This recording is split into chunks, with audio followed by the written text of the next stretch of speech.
நாம இப்ப எதை பற்றி தியானித்துக் கொண்டிருக்கிறோம் அப்படின்னா, வேதத்தில் உள்ள ரகசியங்களை பற்றி நாம் தியானிக்க ஆரம்பித்திருக்கிறோம். நிச்சயமாக மத்தேயு எழுதின சுவிசேஷம் 5ஆம் அதிகாரம் 13ஆம் வசனம் இப்படியாக சொல்கிறது: நீங்கள் பூமிக்கு உப்பாயிருக்கிறீர்கள். உப்பானது சாரமற்று போனால் எதினால் சாரமாக்கப்படும்? வெளியே கொட்டப்படுவதற்கும் மனுஷனால் மிதிக்கப்படுவதற்குமே ஒழிய வேறு ஒன்றுக்கும் உதவாது. இந்த வார்த்தை நம்ம பார்க்கிறப்ப நமக்கு இது நல்லா தெரியும். ஆண்டவர் செய்த மலை பிரசங்கத்துல ஏசப்பா சொன்ன வார்த்தைகள்ல இது நல்ல ஒரு நமக்கு பேசுகிற வார்த்தை போல அமைந்த வார்த்தை. நாம எப்படிப்பட்டவங்களா இருக்கிறோமா? பூமிக்கு உப்பா இருக்கிறோமா? உப்பானது சாரமற்று போனால் எதினால் சாரமாக்கப்படும்? இதுலதான் அந்த ரகசியம் அடங்கி இருக்கிறது. உப்பு சாரமற்று போகுமா? நாம வீட்டுல நம்ம உபயோகப்படுத்துறோம் உப்பு. அந்த உப்பை நம்ம என்ன பண்றோம்? நம்ம சோறு சமைக்கிறப்பையும் சரி, எந்த ஒரு சாப்பாடு செய்தாலும் சரி, அதுல உப்பு நம்ம போட்டு நம்ம சாப்பிடுறது உண்டு. இன்னொரு முறையில நம்ம யோசிச்சு பார்த்தோம்னா, உப்பு எதற்காக? பதப்படுத்துவதற்காக, அதாவது கெட்டு போகாம இருப்பதற்காக, சில விஷயங்களை நாம ரொம்ப நாள் வைத்திருக்கிறதுக்கு நாம என்ன செய்வோம்? உப்பு அதிகமாக அதுல பயன்படுத்துவோம். அப்போ உப்பு அப்படின்றது நமக்கு எதற்காக பயன்படுகிறது அப்படின்னு நமக்கு தெரியும். அது சாரமற்று போகுமா அப்படின்றது நமக்கு ஒரு கேள்வி. சாரமற்று போகிறது அப்படின்னா அந்த உப்பு தன்மையற்று, அதாவது அதை சாப்பிட்டா அந்த உப்பு சுவை இருக்கும் இல்லையா, அந்த சுவை இல்லாமல் போவதைத்தான் சாரமற்று போறது அப்படின்னு வேதத்துல எழுதியிருக்கிறாங்க. உப்பு சாரம் இல்லாமல் போகுமா அப்படின்னு அந்த கேள்விக்கு நமக்கு ஒரு பதில் இருக்கிறது. என்ன அப்படின்னா, அன்று இஸ்ரவேலின் மக்கள் உப்பாக அவங்க எதுல இருந்து எடுத்து உப்பை உபயோகித்தார் அப்படின்னாங்கன்னா, அவங்களுடைய சாப்பாட்டுலயும் உப்பு கலந்துருந்திருப்பாங்க இல்லையா, அவங்களும் உணவுகளை பதப்படுத்தி இருந்திருப்பாங்க இல்லையா. அப்ப அவங்க இப்ப நம்ம எடுக்கிற மாதிரி உப்பை கடல் நீரை எடுத்துட்டு அதை பதப்படுத்தி அதுல இருந்து உப்பு அவங்க எடுக்கிறது கிடையாது. சவக்கடல் பக்கத்துல தான் அவங்க இருந்தாங்க இல்லையா. அந்த சவக்கடலில் இருக்கிற பாறைகள், அங்கங்கே இருக்கிற பாறைகள்ல ஒட்டி இருக்கிற உப்புகளை தான், அந்த உப்பு அந்த தூண்கள் போல அதோட சார்ந்து இருக்கும் இல்லையா, அந்த உப்பை தான் எடுத்துட்டு அவங்க என்ன செய்வாங்களாம்? பயன்படுத்துவாங்களாம். ஆலயத்துல கூட இந்த உப்பை பயன்படுத்தினதாக லேவியர் ஆகமத்துல ஆண்டவர் சொல்லி இருக்கிறார்.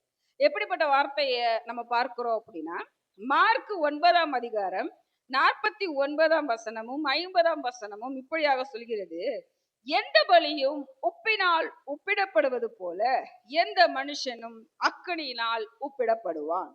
உப்பு நல்லதுதான். உப்பு சாரமற்று போனால் அதற்கு எதினாலே சாரம் உண்டாக்குவீர்கள்? உங்களுக்குள்ளே உப்புடையவர்களாய் இருங்கள், ஒருவரோடு ஒருவர் சமாதானம் உள்ளவர்களாயும் இருங்கள் என்றார். இது ஏசப்பா சொன்ன வார்த்தை. அப்ப இந்த உப்பு பலி செலுத்தும் பொழுது உபயோகப்படுத்தினது அப்படின்னு அப்போஸ்தலர் சொல்றார். அப்படித்தானே? லேவியராகமம் 2ஆம் அதிகாரம் 13ஆம் வசனத்திலே இது ஆதாரமாக இருக்கிறது. நீ படைக்கிற எந்த போஜன பலியையும் உப்பினால் சாரமாக்கப்படுவதாக. உன் தேவனுடைய உடன்படிக்கையின் உப்பை உன் போஜனத்தில குறைவிடாமல் நீ படைப்பது எல்லோருக்கும் உப்பையும் படைப்பாய். அதாவது எனக்கு நீ கொண்டு பலி செலுத்தும் பொழுது, போஜன பலியாக நீ கொடுக்கும் பொழுது அதுல உப்பையும் சேர்த்துக்கொள் அப்படின்னு சொல்லி ஆண்டவர் நியமிக்கிறார். யாருக்கு? லேவியராகமம்னா லேவியர்களுக்கு, அப்படித்தானே? அதாவது ஆசாரியர் இடத்துல போய் நம்ம கொடுத்து அந்த பலிபீடத்துல செலுத்துவோம் இல்லையா, போஜன பலி. அந்த காலகட்டத்துல இஸ்ரவேலின் ஜனங்கள் அப்படியாகத்தான் போஜன பலி செலுத்தினார்கள். அப்ப ஆண்டவர் என்ன சொல்றாருன்னா, உன்னுடைய போஜன பலி செலுத்துறப்ப நீ அதுல உப்பையும் சேர்த்து பலியிடு அப்படின்னு சொல்ற. இந்த ஆலயத்துல இந்த உப்பைத்தான் என்ன செஞ்சாங்க? இஸ்ரவேலின் ஜனங்கள் சேர்த்து வைத்திருந்தார்கள். இந்த எதற்காக? பலியிடும் பொழுது இந்த உப்பையும் கலந்து அந்த பலி செலுத்துவதற்காக ஆலயத்துல வைத்திருந்தாங்க. இந்த உப்பு வெயில் பட்டாலோ அல்லது காற்று பட்டாலோ என்ன செய்யுமா? சாரம் இல்லாமல் போயிருமா. எது? சவக்கடலில் எடுக்கப்பட்ட அந்த உப்பு. அந்த உப்புக்கு அவங்க ஒரு பெயரும் வைத்திருக்கிறார்கள். சோதோமின் உப்பு அப்படின்னு அந்த உப்புக்கு அவங்க அந்த காலகட்டத்துல அவங்க வைத்த பேரு சோதோமின் உப்பு அப்படின்னு அதற்கு பேரும் வைத்திருக்கிறாங்க. இந்த உப்பு என்ன செய்யும்? எப்ப சாரம் இல்லாமல் போகும்? வெயில் பட்டாலோ காற்று பட்டாலோ என்ன செஞ்சிருமா? சாரம் இல்லாமல் போயிருமா. அப்ப அந்த உப்பை என்ன செய்வாங்களாம்? அது பனிக்காலமா இருக்கிறப்ப தானே ரொம்ப வெயில் இல்லாமல் இருந்தாலும் சாரம் இல்லாமல் போகும். பனிக்காலமா இருக்கிற பொழுது இஸ்ரவேலின் ஜனங்கள் அந்த பலிபீடத்திற்கு பக்கத்துல இருக்கிறப்ப லேவியர்கள், அதாவது ஆசாரியர்கள் பலிபீடத்திற்கு ஏறிதான் உள்ள போவாங்க. அப்படி ஏறி போற அந்த படிக்கட்டுகள்ல என்ன செய்வாங்களாம்? இந்த உப்பை கொட்டி விடுவாங்களாம். அப்படி கொட்டி விடுறப்ப அவங்களால வழுக்காம அந்த படியில ஏறி போகிறதுக்கு அது அவங்களுக்கு உபயோகப்படுமா. அதனாலதான் ஆண்டவர் சொல்கிறார் ஒரு வார்த்தை, உப்பு சாரம் இல்லாமல் போகும் பொழுது அதை எங்க செய்வாங்க? வீதியில கொட்டுவாங்க. மனுஷர்களால அது மிதிக்கத்தான் உபயோகமாகுமே தவிர அந்த உப்பு பலிக்கு செலுத்துறதற்கு என்ன செய்யாது? உபயோகமாகாது அப்படின்ற ஊமை ஆண்டவர் சொல்றார். இந்த உப்பை எதனோடு ஆண்டவர் ஒப்பிட்டு சொல்கிறார்னா, நம்மோடு தான் ஒப்பிட்டு சொல்றார். நம்மளுடைய மனது உப்பினால் நிறைந்திருக்கிறது இல்லையா? எப்படி அப்படின்னா, நாம ஒரு மனுஷனை பார்க்கிறப்ப நிதானிக்கிறோம் இல்லையா? இந்த உப்பை போல நாம் அவர்களோடு சுவை மிக்கவர்களாக பழக வேண்டுமா.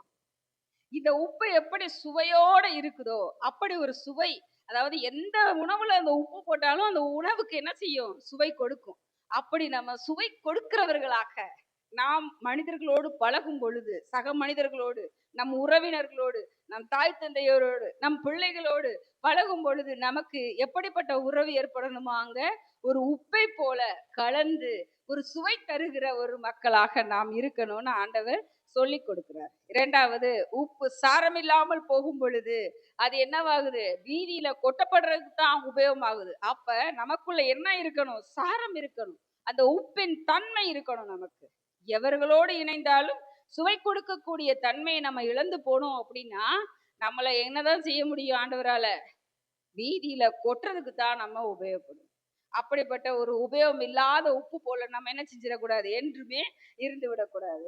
மூன்றாவது, 2 ராஜாக்கள் 2ஆம் அதிகாரம் 11ஆம் வசனத்திலிருந்து 25ஆம் வசனம் வரைக்கும் இந்த உப்பை பற்றி ஒரு விஷயம் இருக்கு. என்னன்னா, எலிசா தீர்க்கதரிசி இருந்த பொழுது அவர் என்ன செய்யறாரு அப்படின்னா, ஒரு கிணத்து தண்ணியில அது ரொம்ப கசப்பா இருக்கு, அதாவது அது உபயோகம் இல்லாமல் போயிருக்கு அப்படின்னு எலிசா தீர்க்கதரிசிடம் சொல்றப்ப அவர் என்ன செய்யறாருன்னா, உப்பை எடுத்து அந்த தண்ணீரோட கலக்க சொல்றாரு. அப்ப அந்த தண்ணீருக்கு மதுரமான அந்த தண்ணி தித்திப்பான தண்ணியாக மாறிடுது. இந்த ஒரு உவமைய நாம நினைத்து கொள்ளணும்.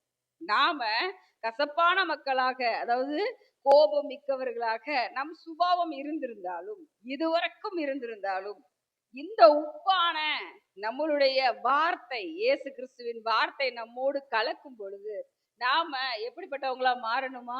அன்பு உள்ளவர்களாக, சாரம் உள்ளவர்களாக, மற்றவர்களோடு பழகும் பொழுது மிகவும் அன்புள்ளவர்களாக இருக்கும்படியாகத்தான் தேவன் இந்த உப்பை ஓமையாக வேதத்திலே எழுதி வைத்திருக்கிறார்.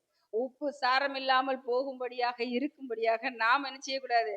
சாரம் இல்லாமல் போகக்கூடாது. தேவனுக்கு உபயோகமாக பாத்திரமான ஒரு பெரிய நல்ல ஒரு உப்பு தன்மை உடையவர்களாக, ஒரு சுவை மிக்கவர்களாக இந்த பூமியிலே உள்ள வரணும்னு கர்த்தரிடத்துல நாம வேண்டிக் கொள்வோம். ஆமென். ஆமென். ஆமென். கரங்களை தட்டி கர்த்தரை